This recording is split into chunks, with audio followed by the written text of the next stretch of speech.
Tá bom.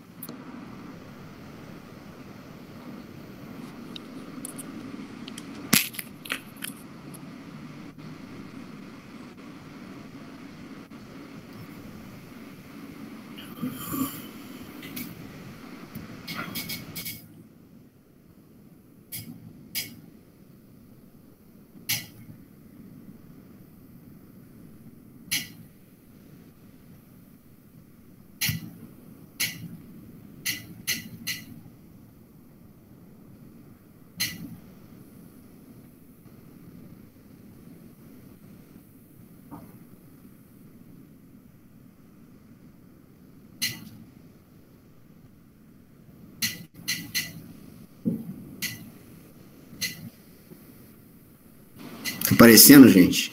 Tá certinho, tá top.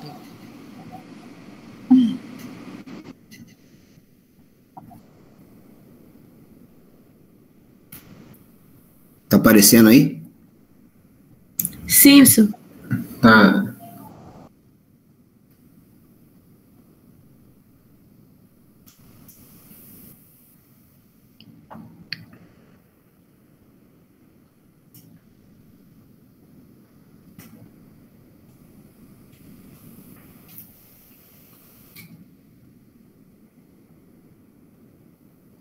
Eita.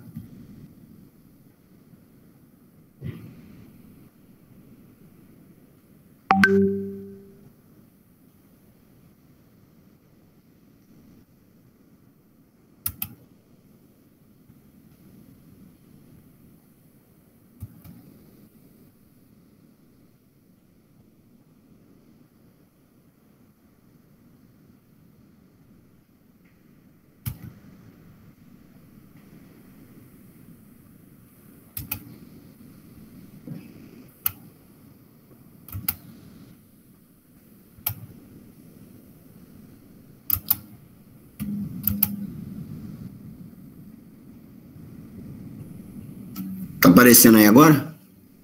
Sim, professor. Então, vamos lá, gente. Vamos falar um pouquinho sobre procedimentos do intestino grosso.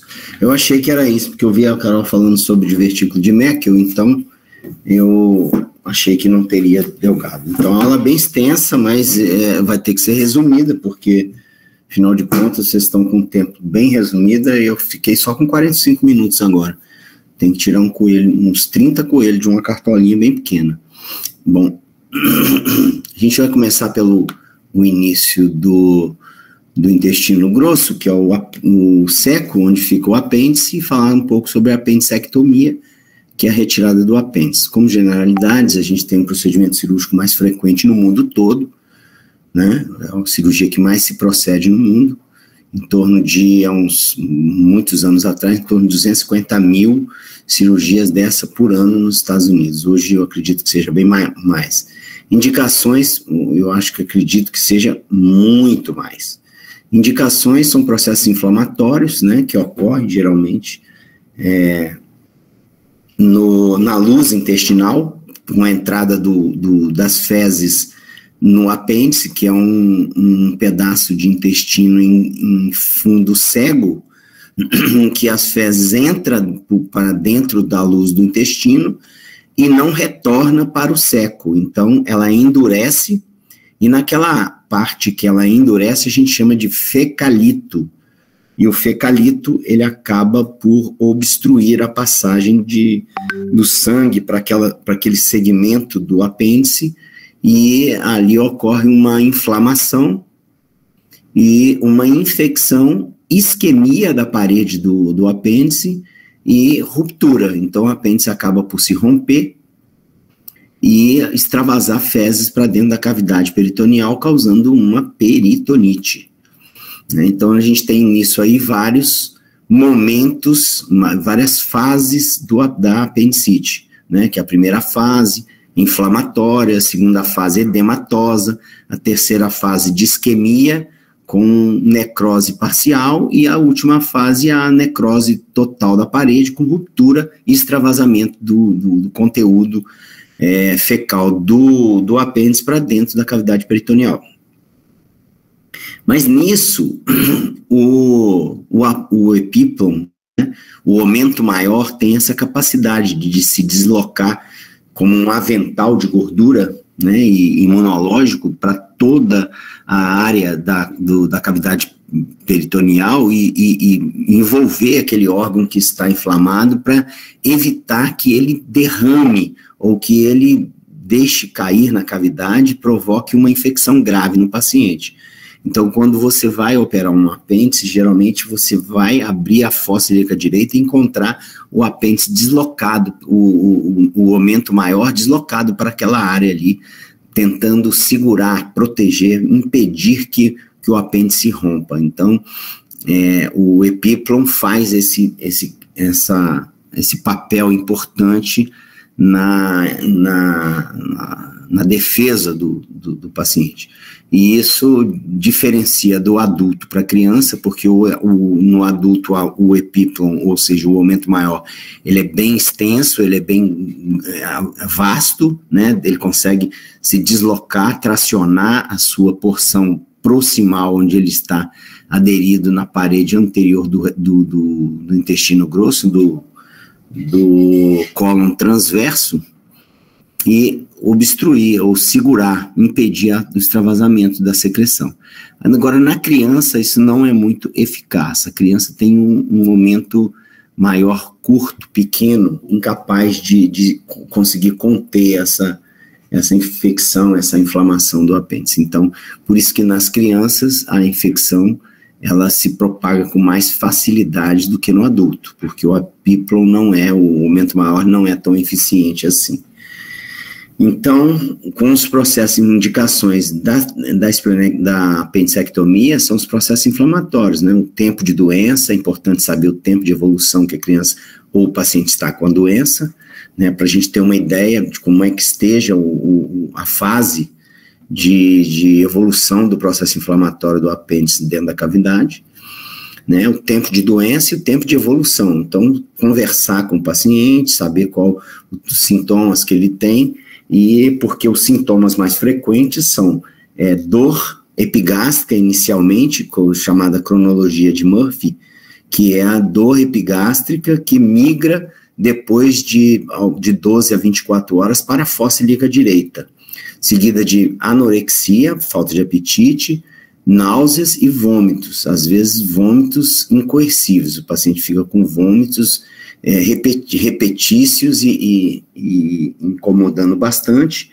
e a febre não é muito frequente no início, e a leucocitose ela é baixa, tipo 10, 11, 12 mil, e ela só avança acima de 20 mil quando o paciente tem uma peritonite grave, com infecção de toda a cavidade, extravasamento de fezes com contaminação grosseira na cavidade. E existe ainda a indicação de apendicectomia incidental, ou seja, você vai fazer um procedimento qualquer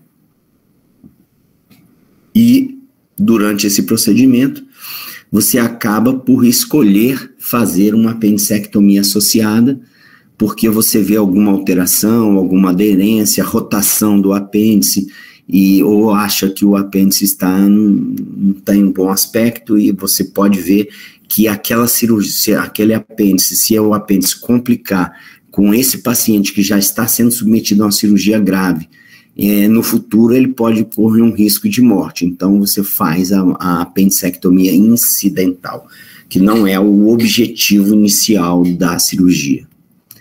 O preparo pré-operatório são medidas gerais, que você tem que fazer a hidratação do paciente, principalmente hidratar bastante o paciente.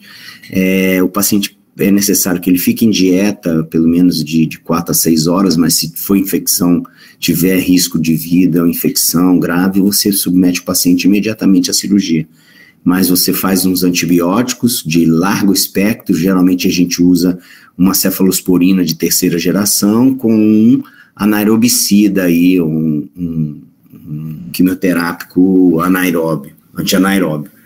Então, pode usar a clindamicina ou metronidazol, e o antibiótico a gente pode associar uma cefalosporina de 2ª geração a um aminoglicosídeo, né, tipo uma cefalotina com a gentamicina ou amicacina,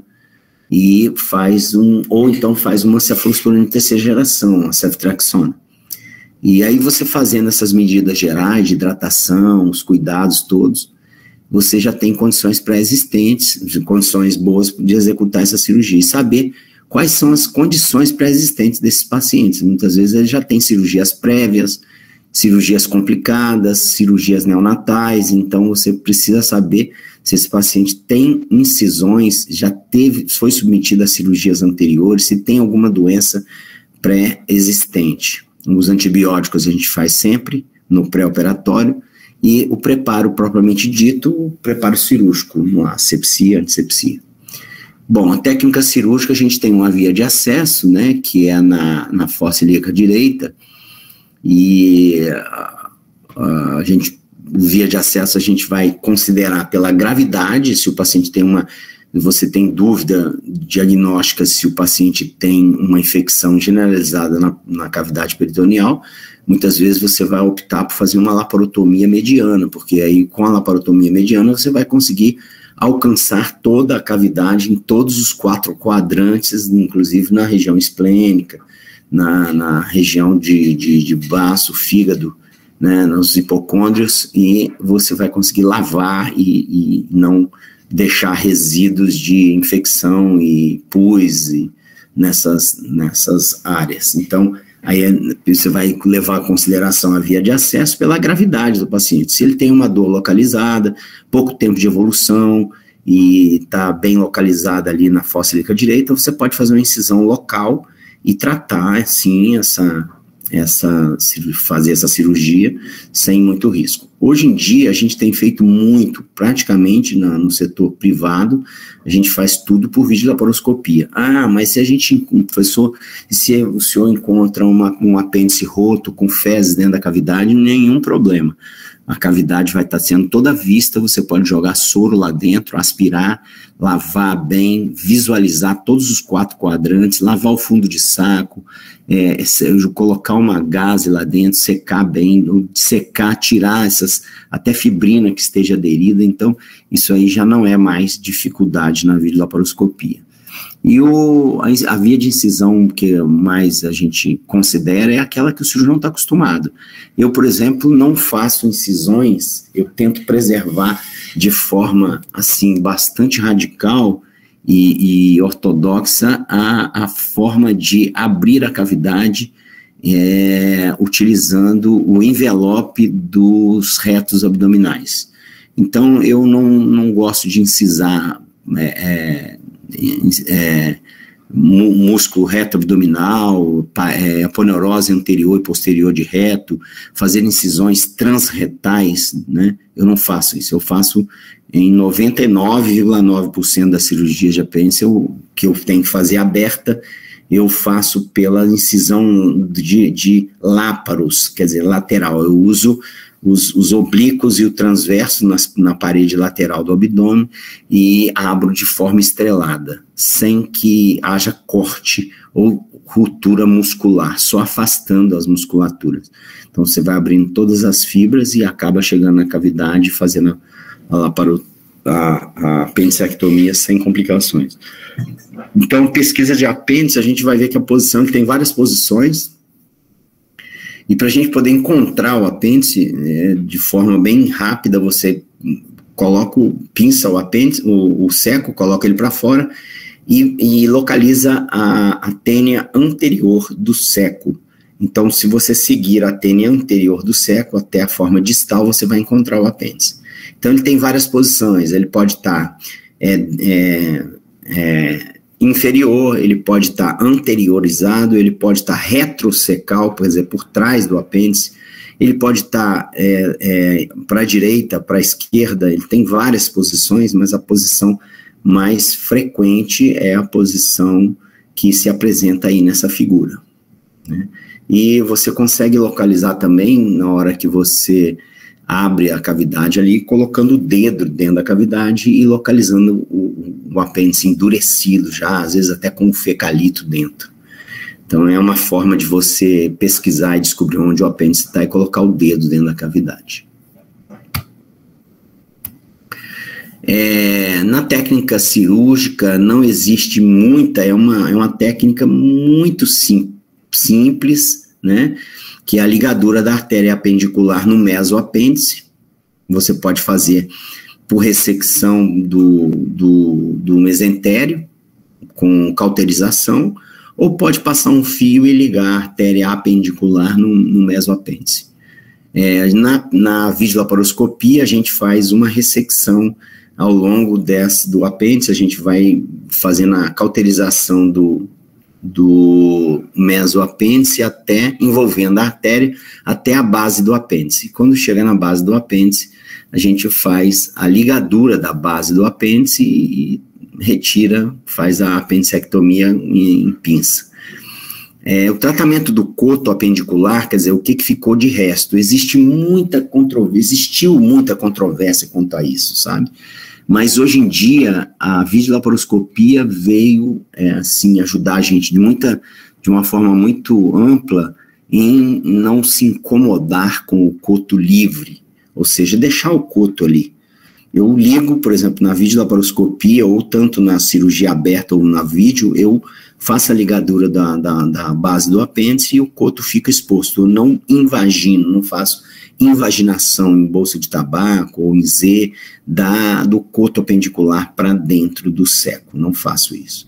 Agora, quando ocorre que a base do apêndice é muito larga, prestem atenção, a base do apêndice é muito larga, é necessário você fazer uma sutura dessa base de forma em chuleio. Então é o chamado chuleio entre pinça. Então você coloca uma pinça e faz um chuleio para fazer um fechamento desse coto apendicular. Isso é chamado cirurgia de tratamento do coto a Parker-Kerr, que esse Parker e o outro companheiro dele, o Kerr, fizeram essa sutura e botaram o nome nela. Não tem nada demais, qualquer um faria qualquer coisa que fosse preciso para fechar o apêndice. Não tem como passar um fio e ligar, é melhor suturar. Então eles suturaram de forma em chuleio e isso ficou conhecido como cirurgia de fechamento do coto apendicular Parker-Kerr. Nada demais. A técnica cirúrgica ainda terminando, você vai fazer uma limpeza da cavidade.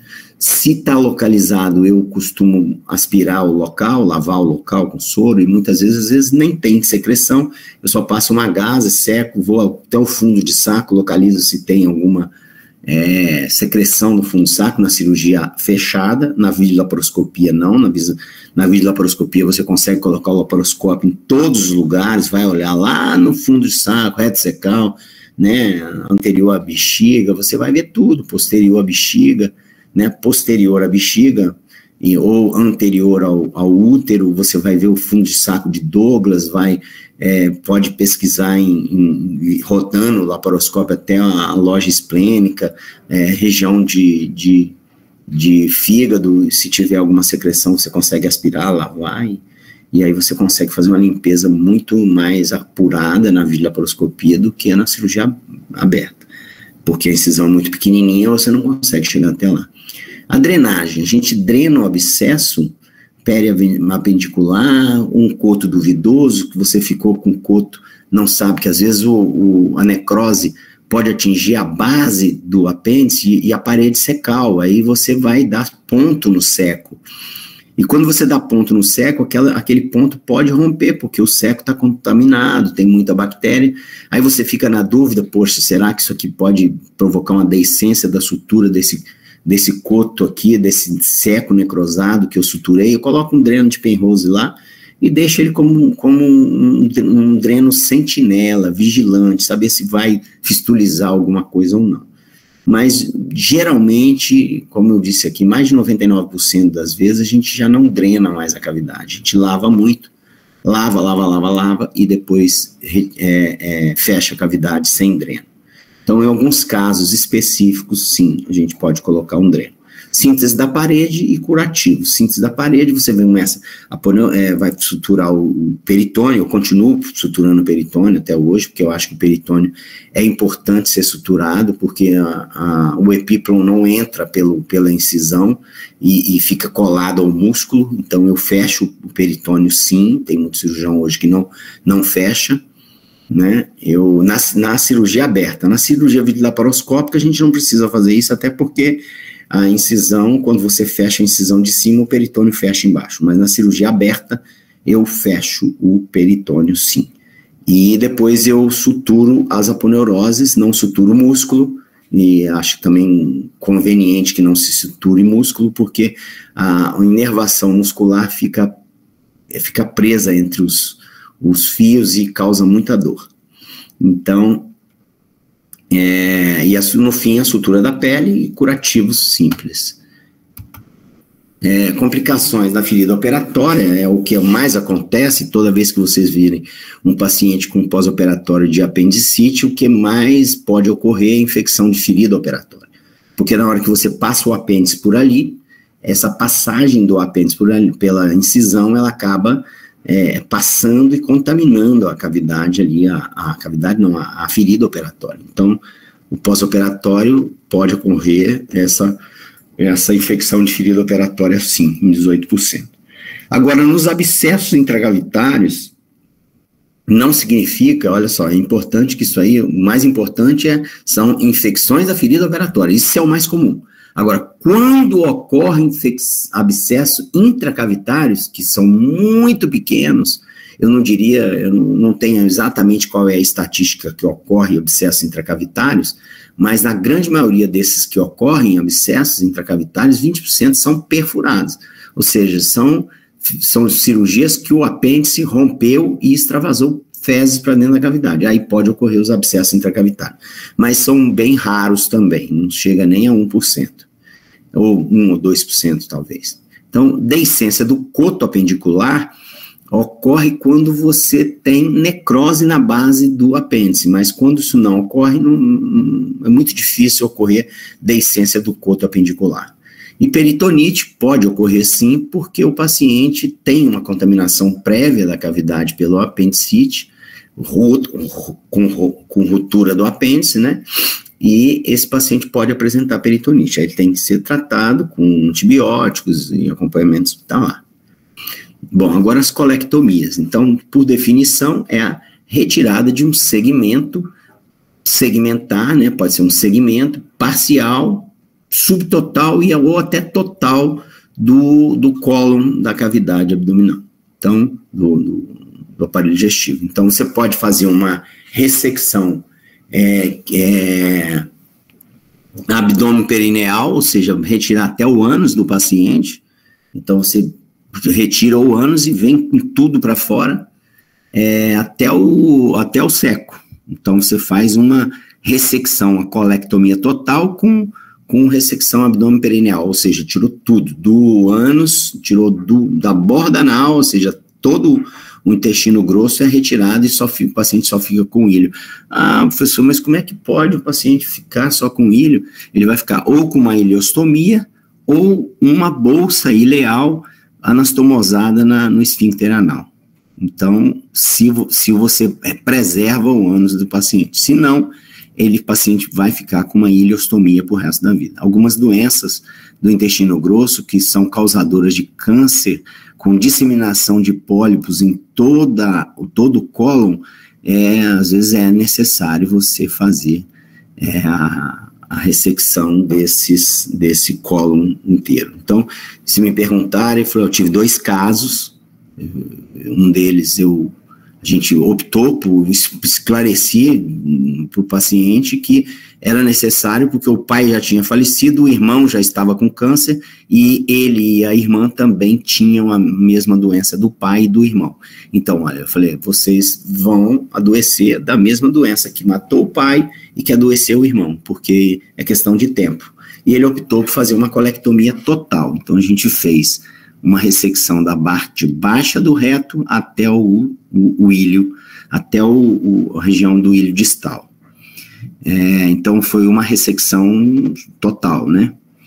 Agora, parcial, a gente tem as hemicolectomias, que é a hemicolectomia direita ou hemicolectomia esquerda, ou somente a transversectomia, quer dizer, você tira o cólon transverso e faz a anastomose do cólon direito com o colo esquerdo. Então, indicações, a gente tem principalmente as neoplasias, né? Doenças intestinais inflamatórias, doença diverticular complicada, inflamatórias, a gente pode ter doença de Crohn, né, ou doenças autoimunes inflamatórias intestinais, que os pacientes apresentam até perfuração de intestino grosso. A doença diverticular complicada, que são aqueles pacientes que têm diverticulose, que é a presença de divertículos no colo, e mediante a presença desses divertículos, eles acabam apresentando inflamação do divertículo, que é a chamada diverticulite, e essa diverticulite sendo rota por mais de um episódio, sem que tivesse sido necessário operar definitivo, a gente opta por fazer uma ressecção segmentar, né?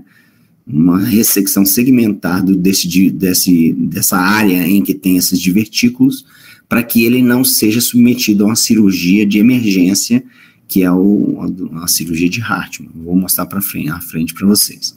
Então, alterações mecânicas do cólon são aquelas em que o paciente, principalmente as crianças, nascem com agenesia, ou agenesia seria a ausência completa, ou a ausência parcial dos plexos mioentéricos submucoso, de Meissner e Auerbach.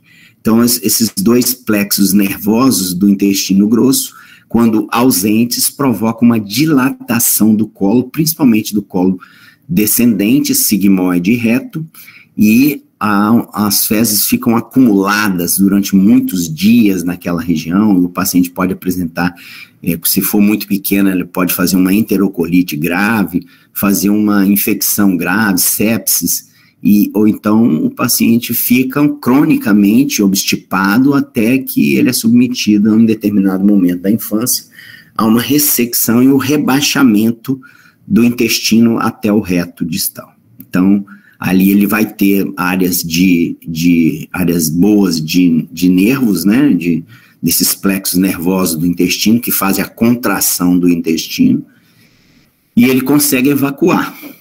Mediante isso, a dificuldade é você localizar qual área do intestino grosso ele não tem esses nervos. Aí você precisa fazer hoje em dia, o que se utiliza para descobrir até onde vai essa agenesia ou até onde vai essa hipotonia, quer dizer, sem tônus, sem força para contrair e expulsar as fezes do intestino grosso, é feito por uma laparoscopia e uma biópsia escalonada, ou seja, você vai lá e retira uns fragmentos de serose músculo, né, da parede do intestino grosso, subindo até, você vai colocando os segmentos, segmento 1, reto, segmento 2, sigmoide proximal, segmento 3, sigmoide distal, distal, depois o proximal, e vai subindo, cólon descendente, distal, colo descendente proximal, colo transverso, aí você vai, depois ele vai dizer, olha, até aqui, até o cólon sigmoide proximal, ele não tem inervação, a partir daqui ele já tem, ou seja, na hora da cirurgia, a gente sabe qual ressecção, qual segmento a gente vai ressecar, para que rebaixe o reto, o cólon descendente, ou nesse caso aí, até a anastomose do reto. Então, alterações mecânicas do cólon são muito frequentes em crianças, colectomias por ferimentos, por arma de fogo, arma branca, então é necessário a gente fazer a ressecção daquele segmento, seja qual for, e fazer a colostomia para posterior reconstrução do trânsito, ou optar por fazer essa reconstrução imediata. Eu acho, a maioria dos cirurgiões não acha muito prudente, porque há um índice de deiscência da anastomose é muito frequente, ou seja, deiscência é a ruptura, né? Você sutura lá intestino com intestino e a infecção entra no meio lá e rompe aquilo tudo, abre a infecção e abre a anastomose, e aí faz peritonite grave. Lesões isquêmicas ou angiodisplásicas, ou seja, a angiodisplasia seria uma doença basicamente genética, de herança, né?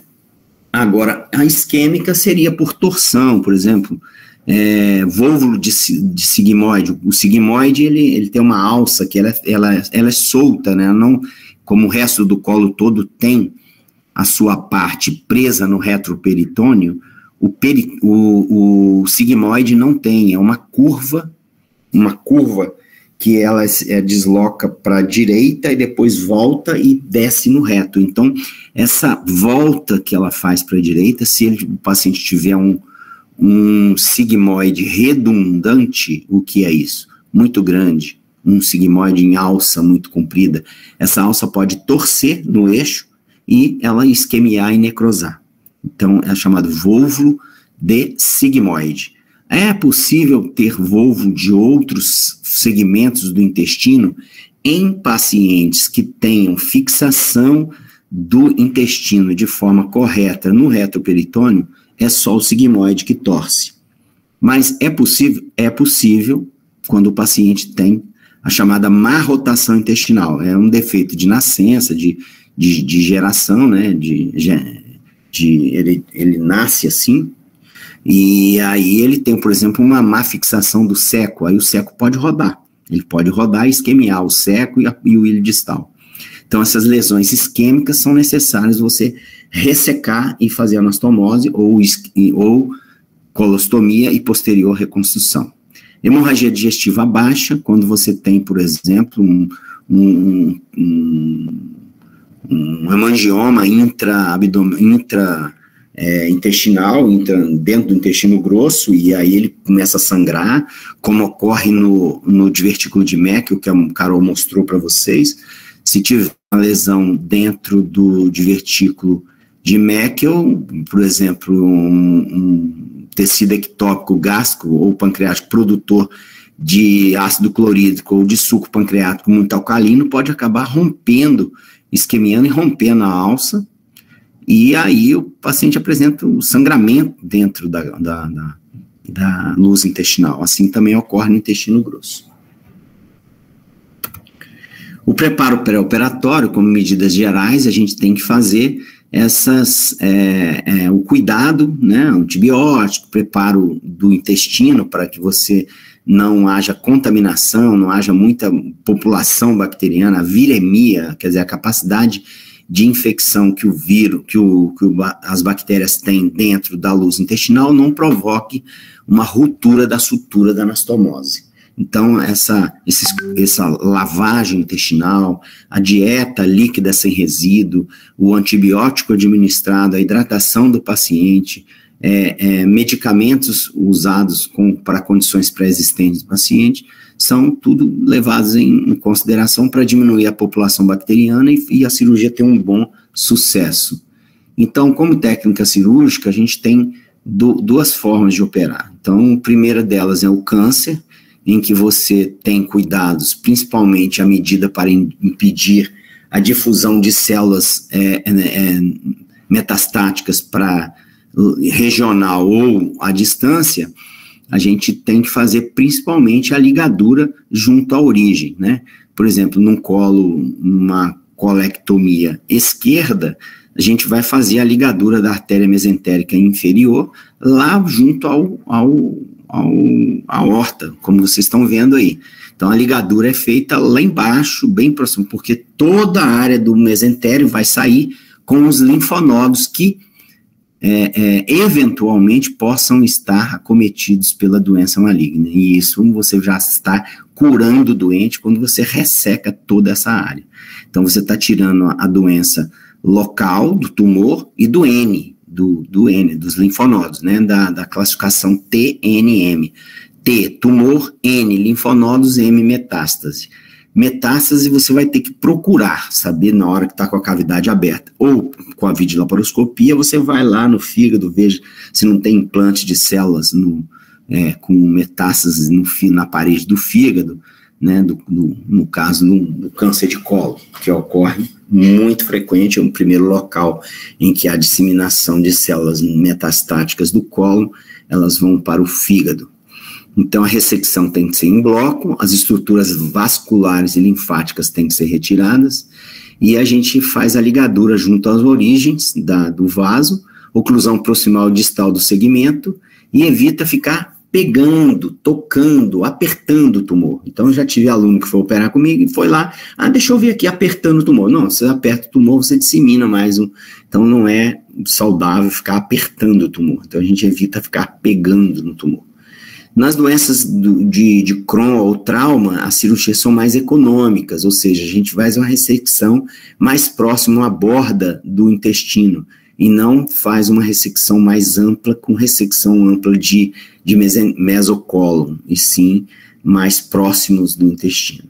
E essas cirurgias de colectomia tem que ser tomado muito cuidado com os ureteres, porque os ureteres eles passam exatamente onde o mesentério se posiciona. Então, quando você vai ressecar o mesentério, a primeira coisa que você tem que fazer é localizar o ureter e isolar o ureter de forma que toda vez que você for manipular o mesentério, você está vendo o ureter isolado, ou seja, com uma fita cardíaca, uma fita que você coloca ali, você sabe onde o ureter está para não ligar o ureter. Mas isso não acontece. Acontece. Já aconteceu? Já.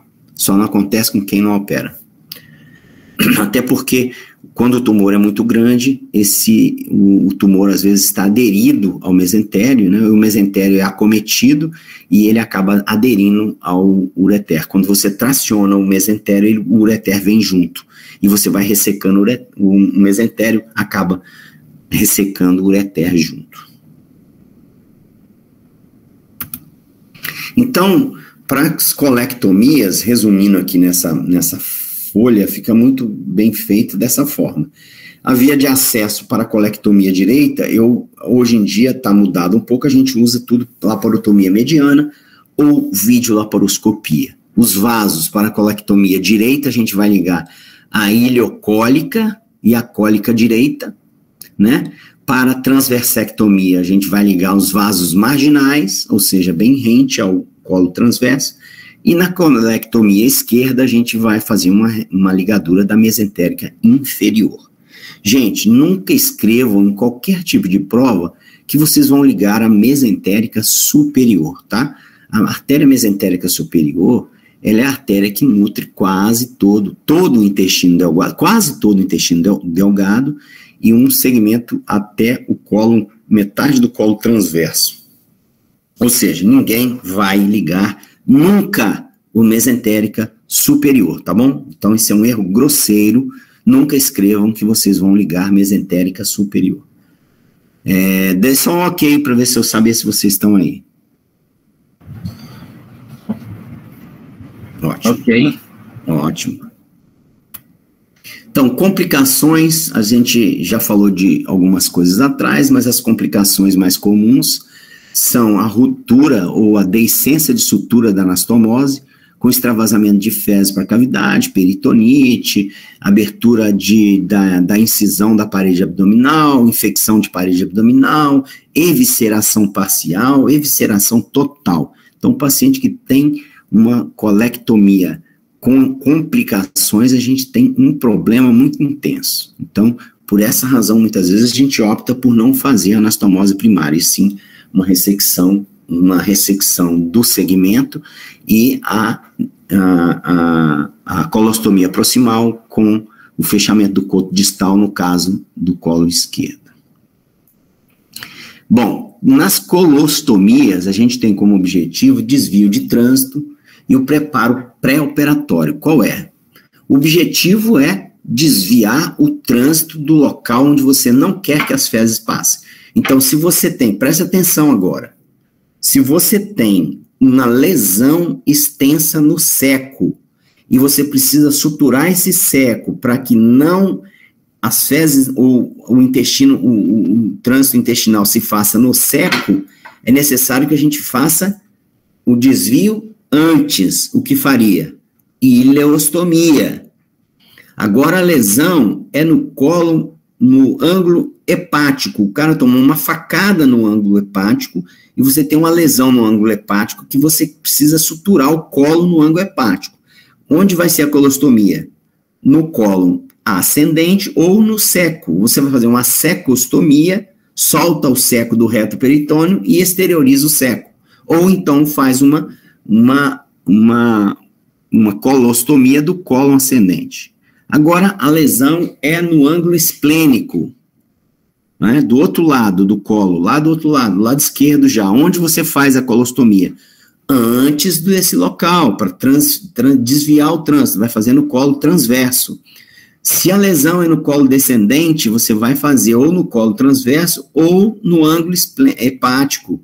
Se a lesão é no sigmoide, você vai fazer no colo descendente, né? E aí você vai fazendo sempre antes da lesão, para que as fezes não passem no local, tá certo? O objetivo é desviar o trânsito do local que você precisa preservar para cicatrização.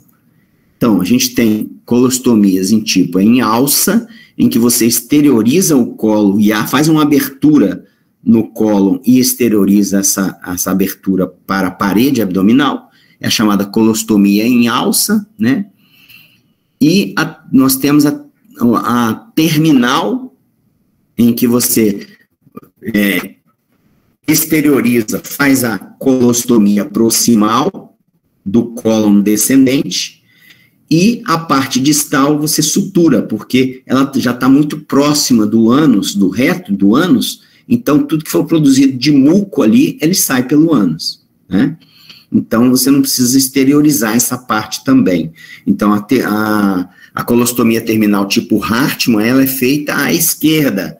A gente não vai fazer um Hartmann à direita, porque o muco teria que caminhar muita área extensa de cólon transverso, descendente, sigmoide, reto e ânus para sair. Então, isso acabaria obstruindo o intestino. Então, vocês entenderam por que terminal tipo Hartmann é à esquerda e não à direita? Quando é à direita, a gente precisa fazer uma colostomia em dupla boca. Você precisa exteriorizar a ileostomia, a colostomia para desvio do trânsito, a primeira boca, e a segunda boca é para que haja uma evacuação de toda a produção de muco que não conseguir descer até o ânus. Então é chamada em dupla boca ou cano de espingarda. A técnica cirúrgica, a gente faz uma incisão circular na pele. Você pode pinçar com uma pinça tipo Bacchaus ou Alice, a gente usa mais a Alice. Você pega a pele no local onde você quer fazer a colostomia, você prende a pinça Alice e traciona. Então ela vai puxar aquela pele e com bisturi você faz uma incisão, uma excisão de pele, né? Você vai retirar aquela pele circular. Então você faz uma excisão em volta daquela sua pinça que você pegou a pele, e vai abrindo com o bisturi elétrico o tecido celular subcutâneo. Depois você faz uma incisão da aponeurose, com a pinça você vai afastando o reto abdominal, abre a aponeurose posterior, afastando com o Farabefe, e depois abre o peritônio e pronto, você está na cavidade. Aí sim, você vai proceder à passagem da alça que você quer exteriorizar pela incisão. Aí você puxa a alça e coloca a boca dela para fora e põe uma pinça segurando a boca da alça para o lado de fora. Aí sim, você vai lá, faz o que você tem que fazer no resto da cavidade e fecha a cirurgia. Quando então você fechar até a pele da cirurgia inicial, aí você vai proceder à fixação da alça na aponeurose. Então você põe um afastador e a partir colocação daquele afastador, você vai conseguir fixar a alça, a parede, a aponeurose da incisão, da colostomia. A bateria está acabando aqui. Então, quando você passou e fez a fixação da alça na aponeurose, com 4 pontos, nos 4 cantos da alça, aí sim você procede à maturação da colostomia, que é pegar aquela parte da mucosa da colostomia, né, e por lado de dentro você sutura a mucosa e passa um fio total e sutura na pele. Então você vai dando pontos, a gente geralmente dá 8 pontos, para que na hora que as fezes forem expulsas por ali, elas não entrem pelo tecido celular subcutâneo e provoca uma infecção na parede abdominal do paciente. Então, a maturação da colostomia é muito importante nessa hora. Tá bom? Agora, eu vou ver aqui a parte da